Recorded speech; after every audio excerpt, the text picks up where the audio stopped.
Hello everybody, my name is Dan Risley. I'm with CCC Intelligent Solutions, and I am here at ICAR's state-of-the-art CTC Chicago Technical Center.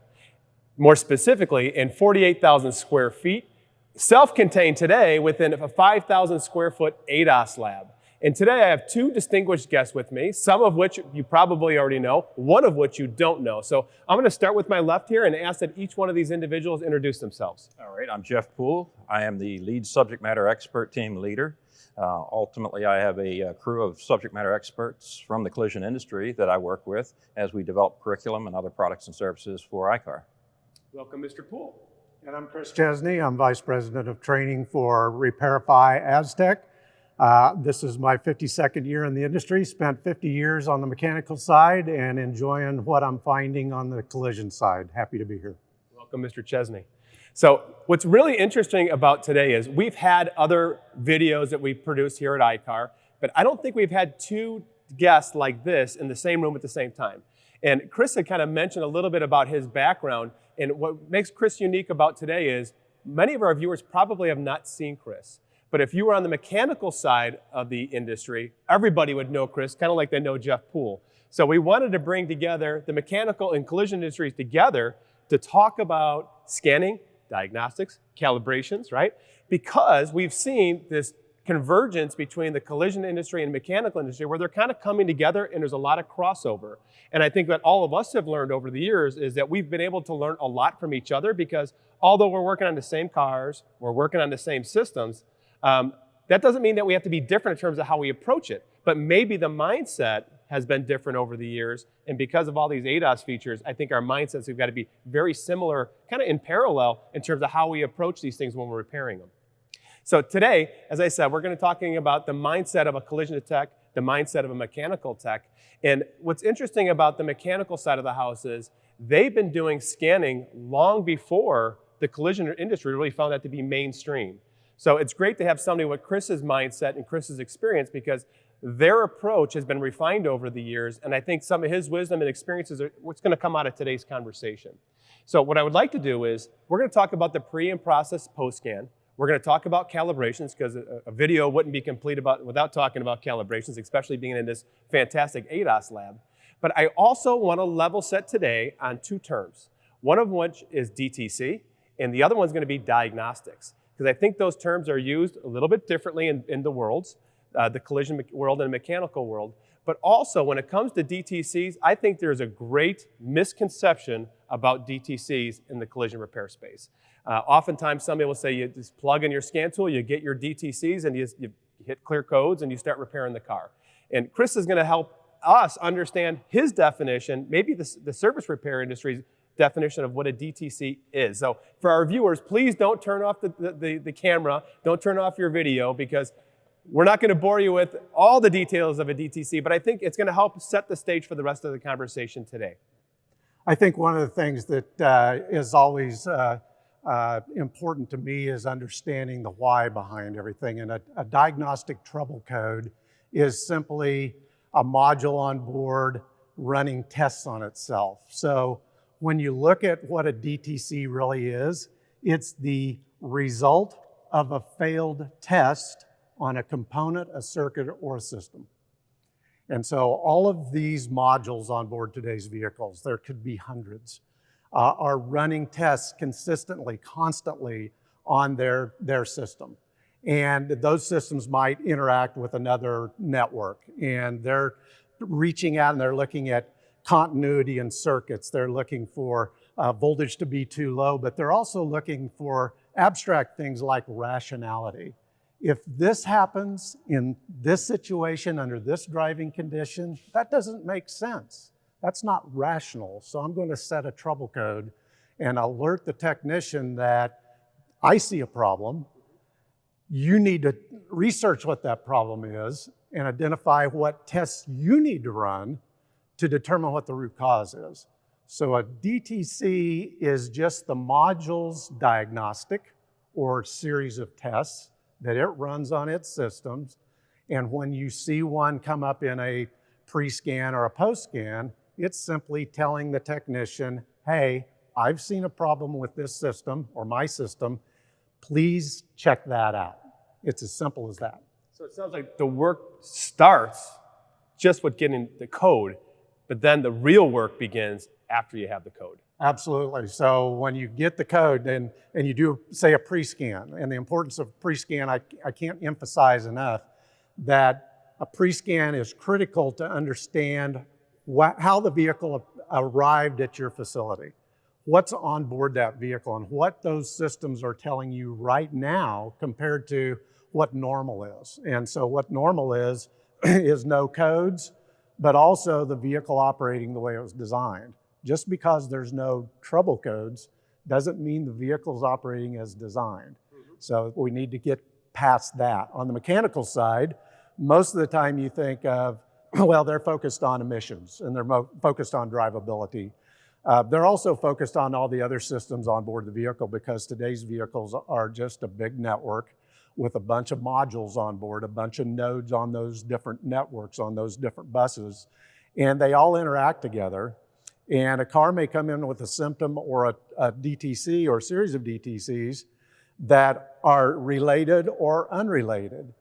You don't know until you run a health check on the vehicle and then research each of those trouble codes to find out that relationship, to find out the commonality in the wiring diagram, and to determine whether or not I need to approach these as a whole or separate them into separate problems. And so what I've found on the collision side of the industry as I've stepped my toes into that over the last 18 months is the need to do more deep research on what that DTC really means. Under what conditions was it set?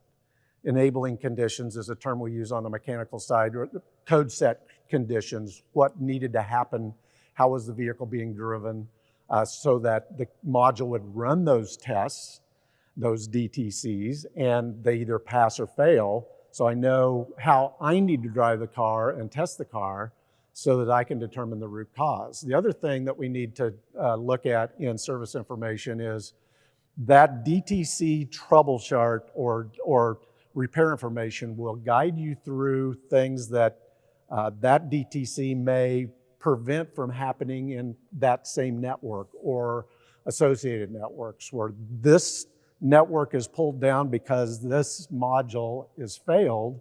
I need to be aware of that, because if I repair that, there's a chance that I repair it and I get to the end of the repair process and another DTC pops up because another series of tests were able to run because this is now operational.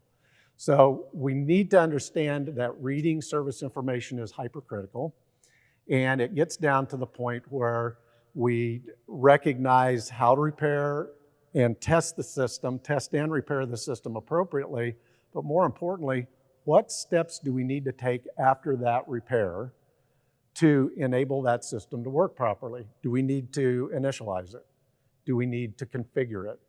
Those functions could be scan tool based. Those functions may be as simple as a window regulator requiring you to roll the window all the way up and all the way down and all the way up and all the way down 4 times before it says, okay, I know where the limits are now, I can handle it on my own.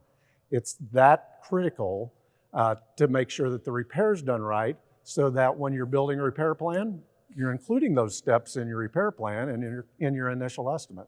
So it can be very complex, but it's really simple. It's just a failed test. It doesn't sound very simple. It doesn't Go sound understand simple at all, Chris. the failed test and then approach it in a logical manner. So Chris just gave us a whole lot to unbundle here, Jeff. And he's given us our mechanical mindset. Now you're a collision repairer and you're kind of thinking through everything he just said. And I know these are not uncommon terms for you, but I want to unbundle some of this. So let's start with the very basic premise of doing research, because plugging the scan, I've heard a lot of shops say, I'm going to have my CSR plug the scan tool in, or hey, can I have my detailer plug in a scan tool? You could absolutely have anybody plug, anybody could do that, right? But everything that Chris just said is not going to be done by my CSR. It's not going to be done by my detailer. So tell me about your mindset when it comes to the research. I've got the DTC, now what? So I'll back up a little bit. In my early years of collision repair, the limits I would go to were basic electrical: check the fuses, check your connectors, check your grounds, power, things like that. And if it got much more complicated than that, we didn't have a scan tool. We were sent into the mechanic shop down the street, pretty simply. Came a point in time where it's like, hey, I think it's about time we invest in a scan tool, and we would do the simple stuff. And I mean, really simple stuff. And ultimately, half the time or better, we still sent it to the mechanic down the street because we really weren't diving into it that deep. And as I fast forward to where I am now, there was certainly a pretty steep learning curve for me at a certain point in time where I never got into drivability diagnostics. And I have a tremendous amount of respect for the folks out there that do drivability diagnostics, because all the different sensors feeding that data and then figuring out, okay, is it a mechanical issue? Is it an electronic issue? What is it, especially in this day of direct injection and variable valve timing? And back whenever you had electronic carburetors, it was relatively simple. But again, it was still a challenge, because it wasn't just a basic carburetor. And so as I think about everything that's been conveyed in the conversation so far, I'm going to jump right to enabling conditions. Because that one for me is really, really critical. And that one is the one that I think drives some of the heartburn that we see out in the industry of, hey, the car's been out with the customer for 2 weeks, and then a light came on, and now they're noticing a problem. Wait a minute, how did that happen? Enabling conditions comes to mind for me. And that isn't something that we can always just say, hey, let's do a pre-scan and we're going to see all the problems. What we've learned through some of the work that we've done here and in developing this facility is that in some cases there are enabling conditions that may not set for a long, long time. And an example I can give is we actually had a vehicle that lane keep assist camera and heater circuit in the windshield. And we didn't realize that the heater circuit in the windshield was bad. It was warm summer months. That vehicle doesn't do a self-test on that circuit until it commands it on and doesn't see the current draw through that circuit. And that means it has to be under 41 degrees. It's like, wait a minute, when's it going to get that cold in Arizona? Probably never, but in the Midwest and colder states, okay, how long before that car sees cold enough temperature, if it was fixed in summertime, that it then sees cold enough temperature, it commands that on, it doesn't work, it sees that there's not the right current draw, and then it flags the code. Something else that we learned, though, is that if we just went in with a scan tool, I'll just say it that way, and ran a quick scan to see if there are any DTCs, there weren't any. And we also learned that even with the OEM scan tool, we had to go to the full module test, not just the network scan or the higher level system scan. We had to go to that deeper level module test before it commanded all of the functionality of that to take and determine, hey, there's a fault in that circuit. And it was just like, wow, the challenges we face. So I think that's the key is for the collision repair folks, and I see it out there in the industry. I see where they are bringing on staff that have the right mindset, or they're training them to the right mindset. For me to go out there and put a frame rail on a car and a quarter panel on a car and a rear body panel on a car and then tell me, hey, Jeff, let's go diagnose this, this diagnostic issue. Let's get into the mindset of not just pulling codes and saying, oh, I got a list of codes. Hey, what the heck? Interpreting what they mean. And is there a trend and a pattern in the codes that does point you in a certain direction, that maybe there is a common root cause really causing all the problems? Something else that I think is a little bit challenging for everybody is that I can pretty much walk up to any brand new car and plug in the OEM scan tool, and there's going to be codes, whether we like it or not. Now, they're pretty benign in most cases, of some sort of a network communication protocol conflict or something like that really mean nothing. But that's still noise that somebody out there has to understand, okay, is this real? Is it meaningful? Or is it something I need to put on the back burner and let's go after this code or these codes in this order to take and sort through? So it certainly is a big challenge on the research side. So let's talk about I want to go back to the research side, because as our viewers are listening, it's like, man, we're just getting into the weeds like quick, really quick. I want to bring, it's okay. That's my role, right? I know that you guys are going to go down this path, so I got to pull us back up. I want to talk about the research piece of this, because we could plug in the scan tool today, but then it's a then what conversation. Then what? Great. I got a report that says I have these DTCs. I am not an experienced technician, so what am I supposed to do now to do the research? Nobody's going to give me a playbook that says, here you go. Where do I find the information and where does that research begin? Because I know that's a question we get from repairers a lot is like, hey, we did the scan, but the research time, it could take me an hour, 2 hours to do the proper research to identify what these actually mean. You talked about enabling set conditions and things like that. So where does that research begin? I have my codes, now what, Chris? So you're scanning that information, the service information, and you're trying to find the answer. And the questions are guided by your strategy. How do you approach determining the relationship of the DTCs? And when we talk about the collision side today, Jeff mentioned, you're going to focus on a certain module or a forward-facing camera or blind spot radar system. Most of the new vehicles coming today have surround view. And if you look at ADAS systems today, they are fusing all of the data, all of the inputs from all of those sensors are coming in and being processed to not only create that visual image of where my car is in space, looking down on it, but also in trying to keep you safe.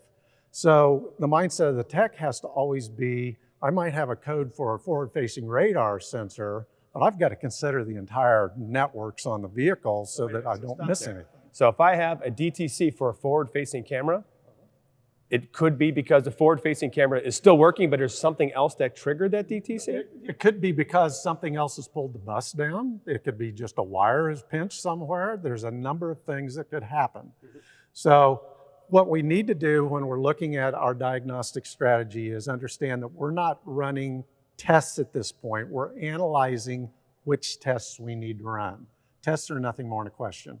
I wonder what the voltage is on that circuit, right? What should the voltage be? I better know that before I connect my meter. Don't connect your meter and go, I wonder if that's good or not. That's a mistake every technician makes.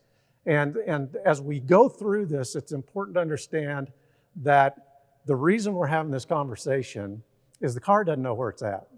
The car is a very complex machine. It doesn't know if it's been hit and it's in a body shop. It doesn't know that there's a check engine light and it's in a mechanical shop. It's the same system. A technician needs to approach those systems in exactly the same way, but understand the context of how the vehicle arrived and approach it that way. So once you have that series of questions, you're asking of the vehicle, you may use a scan tool to ask that question. So for instance, the heater on your windshield, you may have a bidirectional control in your scan tool that you can select and turn that heater on and off and exercise it and determine if it's working or not, even though it's in Phoenix, which, they'll take a trip to Sholo and it'll be snowing up there and next thing you know, the check engine or the code will set or the dash will light up with an indicator. So once we ask the questions and run those tests, it might require you to use a multimeter. It might require you to use a lab scope. It's always going to require you to use service information. And then it's going to require you to take all that information and spread it out on the table and analyze the information. You sort it and analyze it. Chris, where am I getting the service information from? OE service information is the gold standard. There are other ways to access that, ALLDATA, Motologic, Mitchell, Sun, others. But you always want to refer to OE service information. If it's not OE, there's a chance that it's been edited or restructured in such a way that there's contextual misunderstandings made or it's just not there. You're asking a question and I don't find the answer. I'm just going to move past it because it wasn't there. Yeah, exactly. So Jeff, if we're going to go to the OE service information, I'm assuming that if I'm a technician and I'm going to go to the OE website to get the OE service information, every one of those car manufacturers probably presents the information exactly in the same manner. So if I... yeah, really.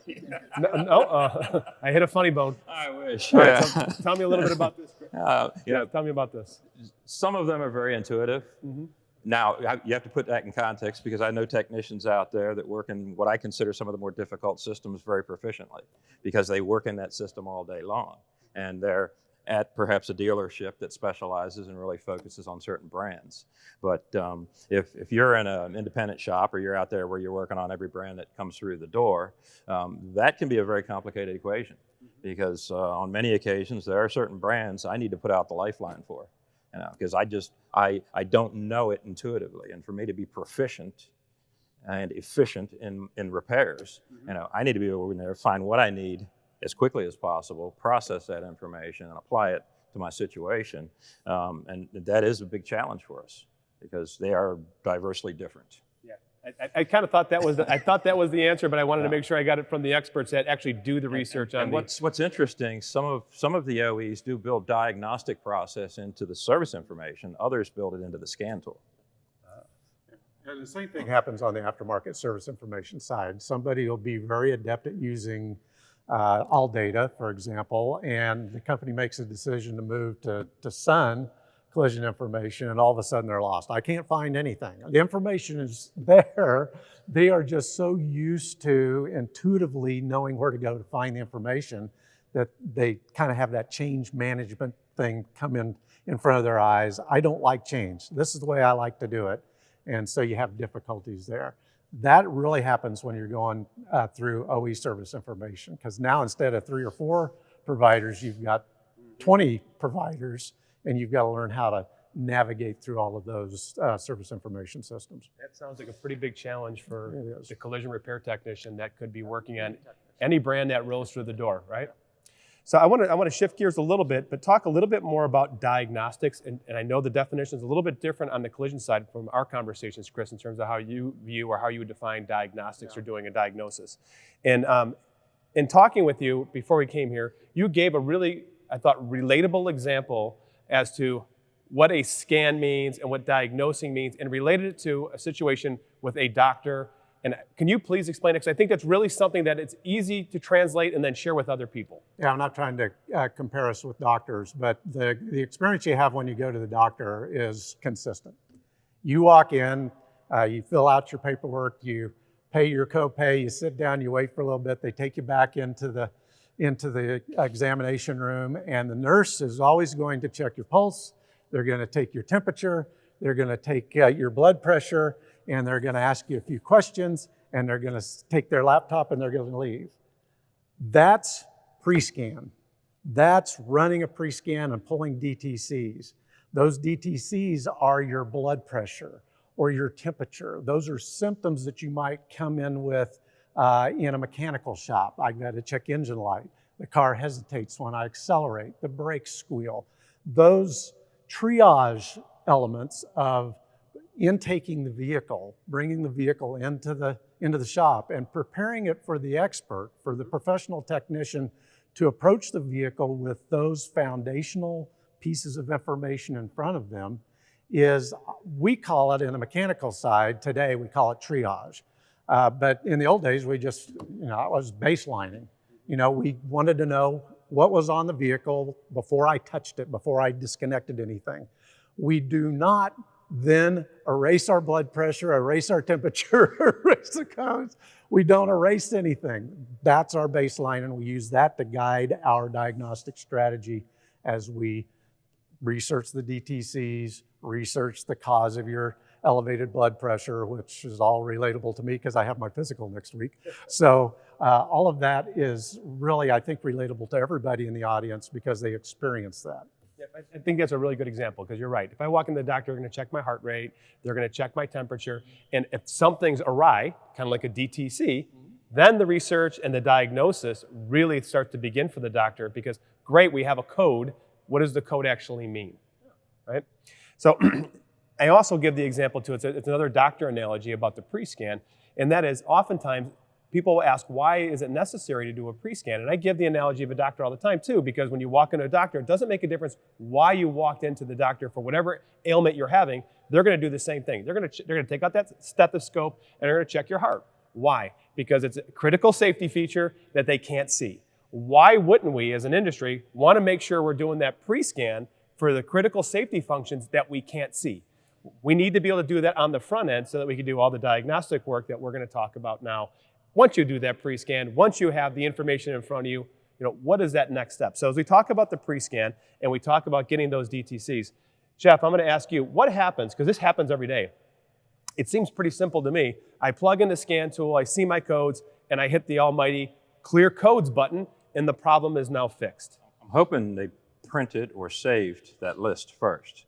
because there could be critical evidence of where that vehicle was or the condition it arrived in.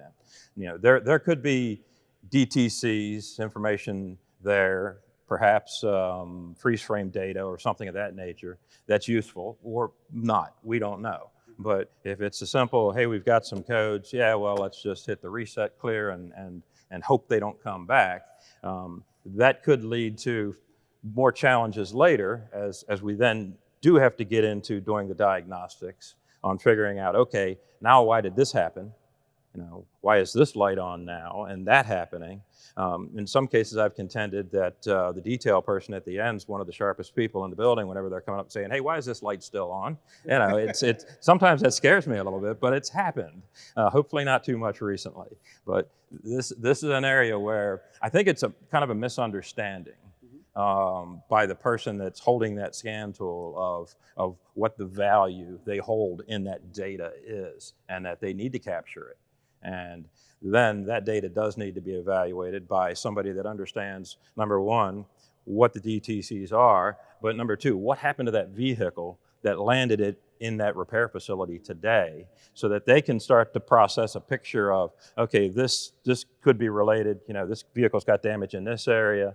That's not always 100% accurate analysis either, because it could be hit here and there's problems other places. But you know, as they start to build that picture of what that repair plan looks like, having all the data up front that they can have on hand, that's that stamp in time, whenever that vehicle entered that building, is critically important. I'll take that to another level past ADAS and the technologies and into the EV world, because there's a big conversation there that we can have that we're not suited to have here today. Let's not go there. I'm going to come back to this real quick though. For our viewership today, if I have a scan tool and I run a scan and there's DTCs, I can hit the clear codes button, correct? You shouldn't. But I can. You shouldn't. Okay, let's be clear. We shouldn't. But I'm out. But we can save first. Save first. Okay. But let's pretend I hit the clear codes button. It will clear the codes. Right? And unless yes, it will, unless there's a hard unless fault. there's a hard code. Right. It'll clear it. Yeah. But that doesn't mean that the problem is fixed. Chris, does that mean the problem's fixed? No, absolutely not. You can clear the codes, and if it's a component failure that it's looking at an open circuit or a short circuit, and you turn the key back on, it's probably going to set the code again. Yeah, because it's continuously monitoring that. But if it requires the vehicle to be driven under a certain condition and gather enough information to make a decision before it sets the code, that code is not going to reappear until those events happen, which means the car is going to be out the building in a customer's hands, and the customer is going to run that test and experience the check engine light or the safety warning on the dash. It's really critical that we do pre-scans, not only for those things that we talked about, but to make sure that we recognize the things that it came in for and can set expectations with the customer if it is something that's not related, so that you ship that vehicle out, you can tell the customer, this happened long before your accident, and we can take care of it for you, but insurance is not going to cover it, more than likely. I need to let you know that, because more than likely, that check engine light's going to come back on. Early days of OBD, onboard diagnostics, which everybody terms OBD2. There were many in the mechanical space that would say, well, I just clear the codes after I read the codes and I clear the codes and I go drive the car and see if they come back.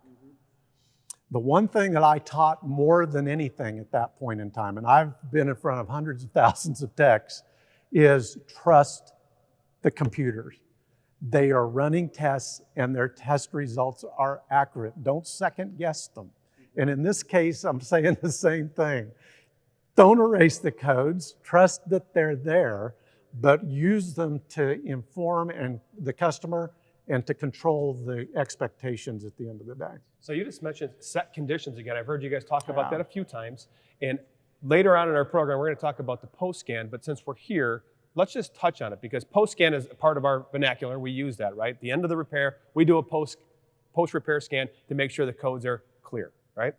But you just said set conditions. So in my mind, when I do that post-scan in the process, probably becomes very, very important, because if I just do it at the end of the repair, then do my test drive, something may happen that triggers a DTC that was maybe already there that hit clear codes on. So Jeff, you want to talk about that? So again, we're going to talk about post-scan on the back end of this, but in terms of a post-scan and identifying set conditions, because I could do a post-scan right before you go to the wash bay, but if I have to go for a test drive, that could create more problems for me.